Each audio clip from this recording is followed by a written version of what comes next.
तुळजाभवानीला मांसाहाराचा नैवेद्य का दाखवतात? तुळजाभवानीला मांसाहाराचा नैवेद्य का? शाक्त परंपरेचं गूढ धार्मिक सत्य की रूढी. तुळजाभवानी देवी महाराष्ट्रातील कुलस्वामिनी, लाखो भक्तांचे श्रद्धास्थान. पण एक गूढ प्रश्न नेहमी विचारला जातो, इतकी शक्तिशाली आणि मातृस्वरूप देवी असतानाही तिला मांसाहाराचा नैवेद्य का दाखवला जातो? इतिहास आणि पार्श्वभूमी. तुळजाभवानी हे देवीचे एक शाक्त रूप आहे. शाक्त म्हणजे शक्तीची पूजा करणारा मार्ग. शाक्त परंपरेत देवी ही केवळ प्रेममूर्ती नाही, ती संहारक शक्ती देखील आहे, महिषासुरमर्दिनी.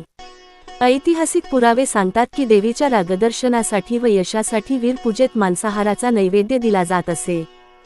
राजकीय आणि ऐतिहासिक दृष्टिकोन. छत्रपती शिवाजी महाराजांचे तुळजाभवानीवरील अपार भक्ती होती.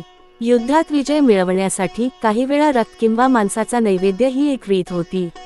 अशा प्रकारे देवीची क्षात्रधर्मातील शक्ती स्वरूपा म्हणून पूजा झाली.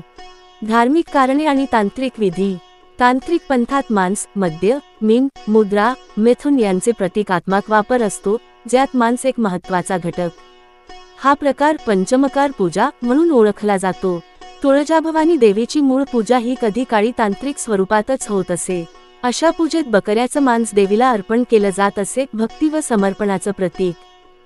आजची स्थिती आणि मतभेद. आजही काही ठिकाणी तांत्रिक विधी प्रचलित आहेत, तर काही ठिकाणी शुद्ध शाकाहारच नैवेद्य दिला जातो. काही श्रद्धाळू मांसाहार नैवेद्याला विरोध करतात, कारण देवी ही मातेसमान आहे. परंतु काही गावांमध्ये आजही जिवती नैवेद्य प्रथा जिवंत आहे, विशेषतः नवस फेडताना. मांसाहार म्हणजे अशुद्ध असा समज काही भागांत आहे, पण शास्त्र, तंत्र आणि पुराणांनी त्याचं एक वेगळंच स्पष्टीकरण दिलं आहे. धर्म हा काळानुसार रूपांतर घेतो, नैवेद्याच्या स्वरूपातही तेच दिसतं. देवीचं रूप हे भक्तांच्या श्रद्धेनुसार बदलतं. कुणासाठी ती मातेसमान आहे, तर कुणासाठी ती रणरागिणी आहे.